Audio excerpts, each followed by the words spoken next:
Sosok Ratu Gede Mas Mecaling sebagai pencabut nyawa di bumi. Ratu Gede Mas Mecaling adalah salah satu pengawal Jogormanik yang berperan sebagai Batara Kala di Pura Dalempet, Nusa Penida. Tugas yang diemban dari perannya tersebut adalah mengantarkan roh-roh jahat atau atma ke pura dalam kerangkeng. Letak pura tersebut ada di Nusa Penida. Terdapat gua kerangkeng atau penjara di dalam pura tersebut yang berisi meja pengadilan dan sebuah patung Dewa Ganesha. Setelah seorang meninggal dunia, bila atma mencapai nerakanya berupa asap dan disambut oleh Jogormanik yang mengetahui karma wasana perbuatan-perbuatan manusia semasa hidup di bumi, dan apabila waktu hidup dulu pernah membuat kejahatan melebihi kejamnya para bebutanan yang dikuasai oleh Ida Batara Ratu Gede Mas Mecaling, maka roh manusia tersebut dari pura dalam puri langsung diantar ke pura dalam kerangkeng untuk menjalani sebuah hukuman tergantung dari berapa besar karma buruk atau asubha karma yang diperbuat semasa hidupnya.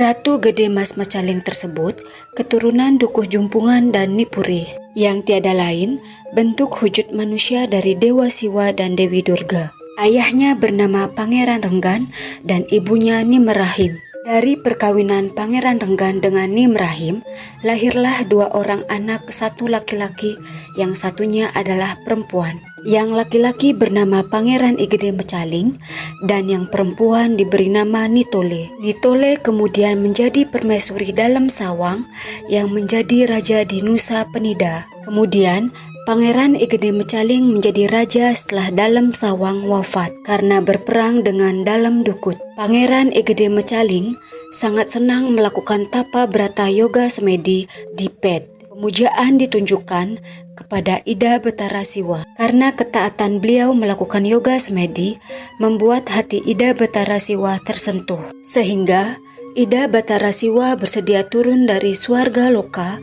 untuk melihat di bumi siapakah yang melakukan yoga tersebut. Dengan ketekunan tersebut, Ida Batara Siwa memberikan anugerah kesaktian berupa Kanda Sanga. Setelah mendapat panugrahan Kanda Sanga, fisik Pangeran Igede Mecaling menjadi berubah. Badan beliau menjadi besar, wajah beliau menjadi menyeramkan, taringnya menjadi panjang, dan suaranya menggetarkan seisi jagat raya. Maka seketika itu, jagat raya menjadi guncang dan membuat gempar di Marcapada.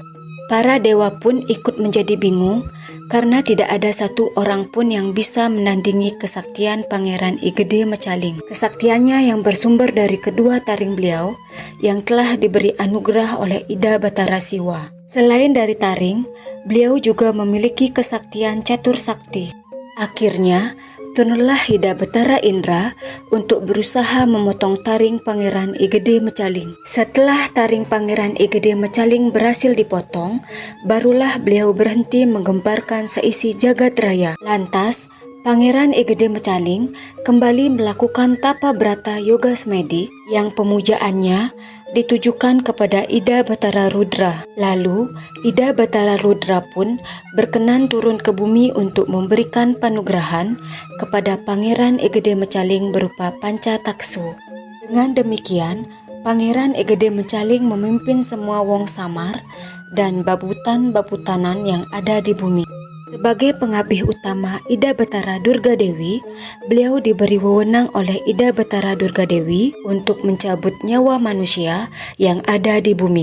Pangeran Igede Mecaling juga diberikan wewenang sebagai penguasa samudera. Karena menguasai samudera, sering juga disebut Ida Ratu Gede Samudra. Gelar Pangeran Igede Mecaling yang diberikan oleh Ibu Durga Dewi yaitu Papak Poleng, sedangkan istrinya Sang Ayu Mas Rajek Bumi diberi gelar Papak Selem. Pangeran Igede Mecaling moksa di Ped dan istrinya moksa di Bias Munting. Keduanya sekarang sebagai penguasa di bumi Nusa Penida dan mendapat wewenang sebagai penguasa kematian.